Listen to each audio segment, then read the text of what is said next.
Hey, what's going on, guys? Welcome back to the episode of the NFL Universe. Just me today. A little bit late of a podcast. Me and Max were pretty busy this week, so I'm going to have to handle everything this week. Going right into it, not to waste your time. We had week 12, week 13 coming up. I'm going to cover those games a little bit, get into a little bit of predictions, as well as some news for the week. So news for the week, nothing too crazy. Adrian Peterson went ahead and signed with the Seattle Seahawks, who were pretty needy of a running back at this point because Chris Carson's out for the season with that neck injury / spinal injury, spinal fusion. And then obviously the running game's been pretty atrocious. The Seahawks have just been pretty atrocious. We'll get into that in terms of week 12. But on top of that, Christian McCaffrey out for the rest of the season. He's been plagued with injuries for the past 2 years, and he's now officially been put on IR for the rest of the season. So fantasy owners, Panthers especially, they're going to miss him.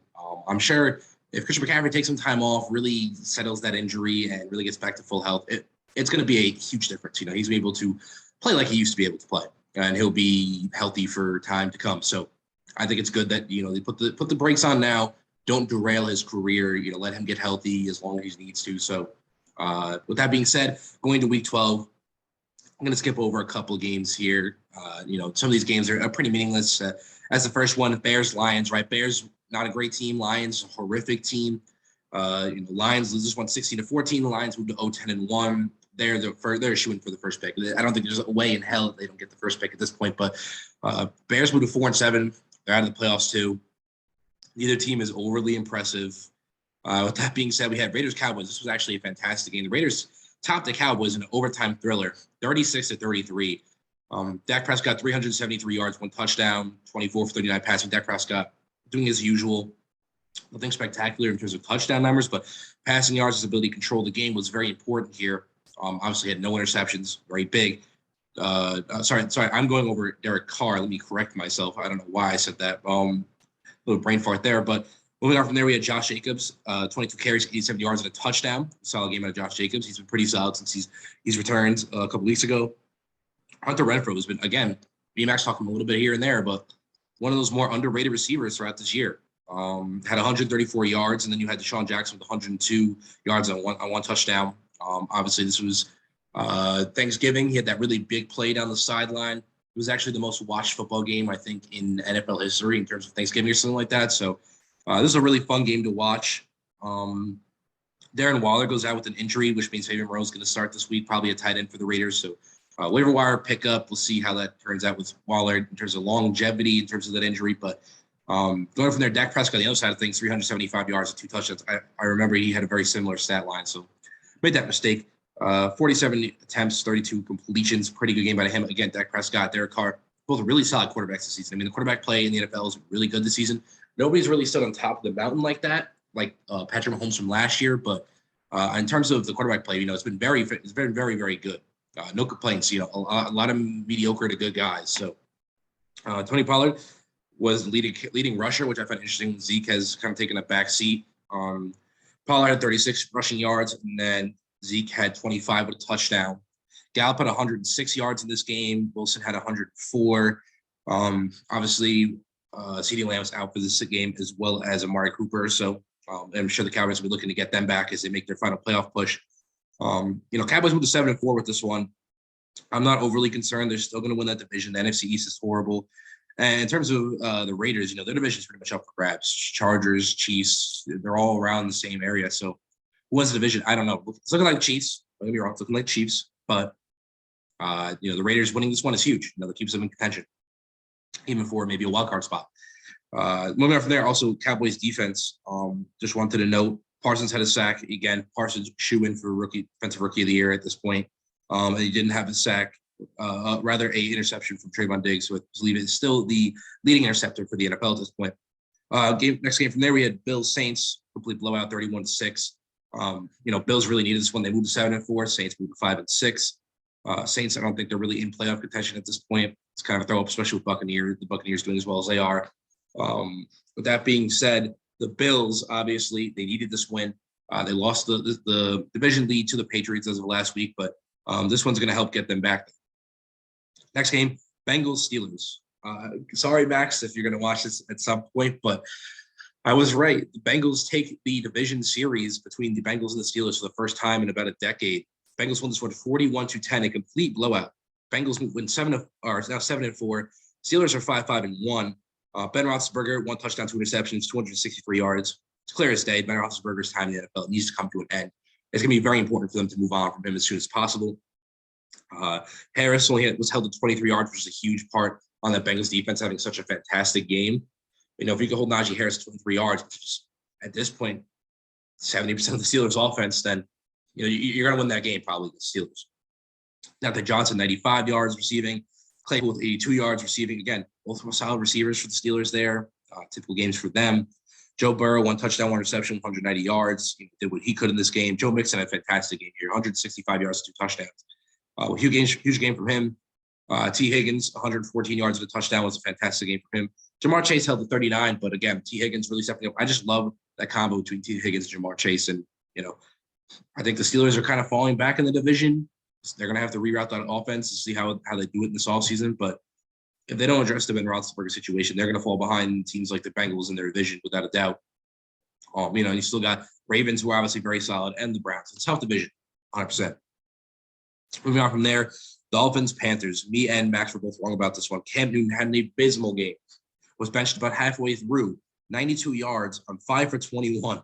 I believe it was like a 30% completion rate, which is, in the NFL, you're not looking so hot there. But 2 interceptions also for Cam Newton. It was a horrible, horrible game. McCaffrey went out for the game, is now for the season. This is probably one of the worst games that the Panthers have had all year in terms of the repercussions that it's had. He went ahead and signed Cam Newton to replace Sam Darnold for about $10 million. Obviously, Sam Darnold being injured and not having an overly fantastic season. You hope that Cam Newton can provide a spark. Doesn't happen. Very unfortunate. Looking at the Dolphins side of things, Tua, 230 yards, 1 touchdown. Again, solid game out of Tua, nothing spectacular. That's kind of how Tua's stat lines go. Pretty solid game out of Gaskin, only 49 yards, but had 2 touchdowns. Jalen Waddle had probably player of the game, had the best game I think out of anybody. Jalen Waddle, 137 yards and 9 receptions and 2 touchdowns. So that was a really big game for Waddle. Also, Jalen Phillips, obviously the first-round pick coming out of this year, had 3 sacks in this game, which was absolutely fantastic. Wilkins also had a sack here. That was very big. Moving on from there, we had the Giants-Eagles. Giants-Steelers won from the Eagles, 13-7. Giants move up to 4-7. The Eagles move to 5-7. Honestly, not much to talk about this game other than Jalen Hurts did not look good this game passing. Giants secondary had him unlock the entire game. Jalen Hurts, 129 yards passing with 3 interceptions. Not when you look at Jalen Hurts. He's had a pretty fantastic year in terms of his numbers. Not the greatest pass in the world, but his dual threat has been very effective with the Eagles this year. And it just was not in this game. 77 yards rushing for Hurts. They need to pick up their rushing game a little bit. They had 64 yards out of Scott, touchdown, 64 yards out of Miles Sanders. Gainwell was the receiver, 32. Rager, 31. He had 31 yards receiving, although you watch this game, you saw how many drops he had. Rager's got to step up. I've been talking about Rager for a while. He just has not put in the effort to really advance himself in the NFL. And sooner or later, he's going to lose his job. He's going to get cut from the Eagles, and will he get another chance? I personally don't know. But it's not looking good for Rager. He really needs to step up here. And then the Giants side of things, Daniel Jones did enough to manage the game, 202 yards and a touchdown. Barkley, nothing spectacular, 40 yards rushing. Kenny Golladay, 50 yards rushing, receiving. Again, game 13-7. Defense. The Giants defense was everything in this game, right? Xavier McKinney, a sack. I think he has like 5 sacks in the year. He's kind of bending that line of, is he going to become an all-star this year? He's looking like the Giants nailed that pick. He's looking like an all-pro. Having a fantastic year. I think he's borderline all-star this year. I don't know if he should. I'm going to let the fans decide that. But I think if he continues to play like this, then I think it's no doubt, the Giants selected an all-pro, which is good because I invested pretty heavily into his autographs when they first selected him because I thought he was going to be really good coming out of Alabama. But well, please prove me right here. Tay Crowder interception, which is, he was the last man picked, and was it 2 drafts ago. And then very good for the Giants, honestly. Special teams. He's stepped in a little bit of linebacker, like Martinez and everybody out. Performed pretty well. Had a really nice pick in this game. Sack-wise, you definitely got some pressure here. Jordan Love had half a sack. Johnson had half a sack. I'm just looking through the Giants defense here. And then also Darnay Holmes had a nice interception in this game. So again, they got pressure on the Eagles. They Jalen Hurts so 3 interception. That was really the big part of the game. That was the key essential part of the Giants winning this game and stealing this one. However, grand scheme of things, not going to make a huge difference. You're better off tanking it for the Giants because I don't think you're going to win the division at this point over the Cowboys. But it's fun to see as a Giants fan. Kind of fun to see them at 4-7. It's been one of their better years that they've had in quite some time. So I'm glad to see them where they're at right now. It's sort of a step up after firing. I can't blank on his name. Former Cowboys offensive coach. Why am I blanking on his name? I can't remember his name right now. I don't know why. But had Freddie Kitchens step in as offensive coordinator. Had a pretty solid game. Jason Garrett. There we go. I had to Google it real quick, but I'm back. Freddie Kitchens had a pretty solid game here. I don't know if he's going to remain offensive coordinator. Guy likes the deep ball, and that kind of works with Kenny Golladay in a receiving corps, so could work. Especially you got Terrius Coney, who's absolutely lightning quick over the top. Kenny Galladay's a guy who can go up and get it. So Freddie Kitchens may work as offensive coordinator for the Giants. Again, not sure really what their long-term plans are, but regardless, solid game out of the Giants. Moving on from there, Titans Patriots. Titans get blown out by the Patriots here, 36-13. I'm sure Max would be reeling in his grave here, but Patriots on an absolute roll. I can't really blame the Titans. They got crushed by a really hot Patriots team at home. Ryan Tannehill, 93 yards, 1 touchdown, 1 reception. Not fantastic. Titans still looking for that running game. Darian Hillard had 131 yards. Dontrell Hillard, rather, 131 yards and 1 touchdown. Donta Foreman also had 109 yards. They're kind of coming back to that. Again, I said they were going to do it. Defensively, I don't think they were where they needed to be this game. Offensively, passing-wise, they weren't where they needed to be this game. They really ran the ball a ton here. Receiving-wise, again, they were very limited this week because obviously Julio's been out on IR and Brown wasn't in this game either. So again, receiving-wise, they were limited. Running back-wise, they're limited. Personnel was limited. They're on the road against a very hot Patriots team. It's understandable. Looking at the Patriots side of things, Mac Jones, really solid game here. 310 yards, 2 touchdowns. I think one of his best games of the year. Very clean sheet, a lot of yards, good touchdowns. Fantastic game out of him. Myers had 98 yards. Warren with 61 yards, 2 touchdowns. The guy's been on fire lately. And then defensively, they got a lot of pressure on the Titans right here. They had a sack from Bentley, a sack from Judon, interception from J.C. Jackson. Again, very good game defensively. What do you expect of the Patriots at home as a hot team right now? Next game, Falcons Jaguars. Not much to talk about here. 21-14 win. Falcons, not a great team, 5-6. Jaguars went 2-9. It's between them and Houston, who's going to get the second overall pick. Next game, Buccaneers Colts.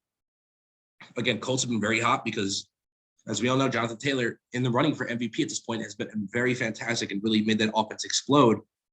Allows the Colts to stay in this game. However, Buccaneers are still too good. 226 yards for the Buccaneers, 1 touchdown, 1 reception. Leonard Fournette absolutely exploded this game, one of his best games since coming into the league, earning his 4th overall selection in this game. 100 yards rushing and 3 touchdowns. And then receiving, he also had 31 yards and a touchdown. Fantastic game for him. Was really the key factor in the Buccaneers winning this game. Beyond him, Ronald Jones, 37 yards and a touchdown. Gronk looked fantastic in this game, 127 yards and no touchdowns. Moving on from there, defensively, that was a really good game for the Buccaneers. 2 sacks from Barrett. You had an interception from Winfield, interception from Desir. You had a sack from Sue. You also had, I'm trying to look, that's all the stats there. And then on the Colts side of things, once 3 touchdowns, 2 interceptions, 306 yards, again, game for the Buccaneers. Rushing wise, Jonathan Taylor was kind of held in this game to 83 yards and a touchdown. Nothing crazy out of him. And then he also had 14 yards 14 yards receiving on 4 receptions. Not a bad game out of him, but again, credit to him doing, they really held him well here. Other than that, that's all I have to say about this game. Again, good win for the Buccaneers. Next game, Texans. Jets win this one slim margin, 21-14. Jets are a little bit better than the Texans, but they're 3-8. Texans are 2-9. I'm just talking about there. Moving on from there, Chargers, Broncos. Broncos win this one. Chargers have lost a couple in a row now, and it's going to happen. You have a second-year quarterback. You're going to hit your hiccups. Again, Chargers still team in the come-up. But, both teams are 6-5. Broncos win 20-13. Herbert, 3 touchdowns, 2 interceptions, 303 yards, 36 yards rushing for Herbert. Eckler was held to 31 yards. Got to pick that up in the future. Keenan Allen at 85 yards receiving, and then Eckler also had 68 yards receiving for touchdown. Very pass-heavy game here. You had a interception from Derwin James. Glad to see him back in the interception column. And then on the Broncos side of things, here's where all the money was made. Teddy Bridgewater, 129 yards and a touchdown.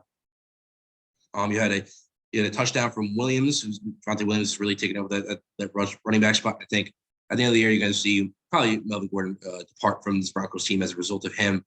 And then Bridgewater also had a rushing touchdown. And then Devontae Williams also the leading receiver, 57 yards here. Defensively, Patrick Surtain had 2 interceptions, obviously rookie out of Alabama. I think a pretty solid year, and this really just caps it off because he's probably going to be the elite corners upcoming in the NFL. So fun guy to watch, no doubt. He had a sack from Agam as well. Moving on from there, a couple more games left here. 49ers edge out the Vikings 34-26. Not much of a competition here. I think 49ers are clearly the better team, but they've had a lot of injuries, a lot of hiccups. As well, the Vikings are really consistent, 34-26 victory here. 49ers went to 6-5. Vikings are 5-6. 49ers hunting for that playoff spot. I don't know if they're going to get it, but Vikings, in my opinion, are pretty much out at this point. Rams-Packers, really great game here. Packers won this one pretty handily by 8 points, I would say, compared to how good both these teams probably are. Packers win 36-28. Rams went to 7-4. Packers went to 9-3. Starting off on the Rams side of things, Matt Stafford had a solid game, nothing overly crazy. 3 touchdowns, 1 interception, 302 yards. Pretty good game out of him. He really hasn't been the same since probably the beginning of the season. He was absolutely dominant, but I think the Rams are starting to hit a bit of a mid-season hiccup here. Do I think they're going to fix it by the end of the season? I really do believe so. I still believe they're in Super Bowl contention. Don't get me wrong. Henderson with 55 yards rushing, Kupp with 96 yards, Jefferson with 93 yards, and Odell Beckham with 81 yards and a touchdown. Great to see. Odell Beckham had his first touchdown, I believe, in like 2 years, at least first touchdown of this year. Been way too long for him. And then on the Packers side of things, Rodgers two touchdowns, 307 yards passing. A.J. Dillon, again, who stepped in for Aaron Jones. Aaron Jones came back to the lineup this week, but it was still limited on carries. 69 yards for Dillon, 23 yards for Jones. A.J. Dillon had 20 carries. Jones had 10. They're on bye this week, so I'd imagine that probably they go even with carries again coming out of the bye. Devontae Adams, 8 receptions, 104 yards. Cobb had 95 yards and a touchdown. Other than that, I don't think there's anything overly spectacular in this game on defense. Kenny Clark had a sack. Douglas had an interception. Other than that, not more to say about this game. Again, Packers are really good. In terms of Super Bowl favorites right now, Packers might be there. They might be the Super Bowl favorites at this point, which is just a defense I think is really underrated. I think Packers are a top 5 defense in the NFL, which nobody seems to talk about because their offense is so good. But that's that. Browns-Ravens. Ravens won this one 16-10. Baker Mayfield, 247 yards, a touchdown. He's been, everyone likes to blame him for the losses, but I see it as kind of a 50-50 thing. It's not all Baker's fault. Baker's part of the problem. He doesn't do anything spectacular. His starting motion looks a little broken with his shoulder. I think Baker really hasn't developed as much as he needed to, A, but B, that shoulder is definitely hurting him still. So it's hard to say. I don't think this year is the year that you determine Baker Mayfield didn't involve him. I say you got to give him another year or two. I'll probably say at least another next year when he gets out of the shoulder injury, it heals finally, and you really allow him to play. Browns went to 6-6. Ravens are 8-3. Ravens pretty much have this division on lockdown at this point. Browns could, if they win a decent portion of their last final remaining games, could make the wild card spot. It's really going to depend how they play throughout the rest of the season here. Kareem Hunt sends back into the lineup, has 7 carries for 20 yards. You had Nick Chubb with 16 yards on 8 carries. They're splitting the carries. I didn't love Kareem Hunt coming off the injury. I believe they sat him in the fourth quarter because he had a little bit of strain, not really a re-aggravation of the injury, but just him just working through it. Browns are on bye this week, so I'd imagine that coming out of the bye, Kareem Hunt should be relatively back to normal, which would be fun to see. David Njoku, with the Browns letting go of Odell Beckham, their tight ends have become really important to them. Bryant had 3 receptions, 50 yards, and Njoku had 35 yards and a touchdown. Then Hooper didn't catch anything here, but again, they're going very heavy tight end sets. Defensively, you had 12 tackles from Harrison, as well as a fantastic interception by him. So he had a really good game here. Johnson had a really nice interception to sack from Garrett, which again, him leading the NFL in sacks, and he keep those sack numbers up. Had an interception from Delpit, as well as this interception from Ward. I think the Browns defense really played their part here. Their offenses will really let them back. Lamar Jackson, 165 yards, 1 touchdown, 4 interceptions. Lamar Jackson, I feel like, hasn't progressed enough offensively passing-wise for me to really key him as the best quarterback in the NFL. I love his run. Obviously, his ability to run is without a doubt, no question. This game I'm watching him, I just feel like his passing game really benefits off his ability to run. When teams shut that down like they did this game, where it's 68 yards on Lamar Jackson, decent amount of yards, nothing crazy. You force him to pass the ball, he starts making bad passes. That pass right through the interception to Johnson, it was like, I didn't love that ball. It was kind of a 50-50 ball in a very bad place. I just don't love that throw. And It's part of the reason, one of the things that really holds Lamar Jackson back from being one of the better quarterbacks in the NFL. Or I won't say the better, because obviously he is one of the best quarterbacks in the NFL. That's really a difference here. Andrews had 65 yards on a touchdown, and then defensively, Bowser had a sack, and then I believe Owa had a sack. I don't think nobody picked off Baker in this game, but from there, Washington Seahawks. Washington's not great. Seahawks are that much worse. This game says everything about the Seahawks, nothing about Washington. Seahawks, 247 yards, 2 touchdowns, and Wilson. He does what he can, but it seems not good enough. 16 yards, leading rusher Wilson. Next leading rusher was Collins with 14 yards. Absolutely no running game. Lockett had 96 yards, and then DK Metcalf only had 1 reception for 13 yards. His first target was in the fourth quarter. Seahawks are not using like DK Metcalf. They're not giving him any targets, which obviously he's on my fantasy teams. That really bothers me. But he's a guy that can go up and get a 50-50 ball when you really need one, and they're not using him. As well as they can address the running back situation, which they went ahead and signed Adrian Peterson. So it makes sense there. Other than that, defensively, they're very subpar as well. Adams had a decent interception here, first interception, I don't know how long. Taylor had a sack here. And then other than that, again, nothing overly spectacular. Washington, anybody who was fantastic. Gibson had 111 yards on 29 carries. And that was kind of it. You did, I remember correctly, that was kind of it in terms of anything spectacular, flashy this week. So, that marks our week there. That wraps up week 12. Just a quick run through to it. Other than that, I guess we're going to week 13 picks. Without further ado, here's the lightning round of week 13 picks. Here we go. Cowboys, Saints. I'm taking the Cowboys all day. Saints have not been up and down the season. Cowboys are really looking to secure that playoff spot. So without a doubt, I'm taking the Cowboys here. Colts, Texans. Colts easy. Vikings, Lions, taking the Vikings. Giants, Dolphins. I'm going to take the Giants here. I think they're going to be able to upset these Dolphins a little bit here. I know the Dolphins have been somewhat of a win streak. They're bound to lose at some point. Giants come off a very nice win against the Eagles. I'm going to pick the Giants here. Buccaneers, Falcons, Buccaneers. Eagles, Jets. I'm taking the Eagles. Cardinals, Bears. I'm taking the Cardinals. Chargers, Bengals. I'm going to hit the Bengals here. Again, the Chargers have not performing well lately, and that Bengals team just absolutely crushed the Steelers. I got to go with the Bengals here. Jaguars, Rams. Washington, Raiders. Ravens, Steelers, Ravens. Seahawks, 49ers, with the 49ers. Broncos, Chiefs. I'm going with the Chiefs. And then Bills, Patriots. Going to be another great game here. The Bills are at home this time. So I think the Bills are going to bounce back here and take the game against the Patriots here, win them to 8-4 and tying up the division.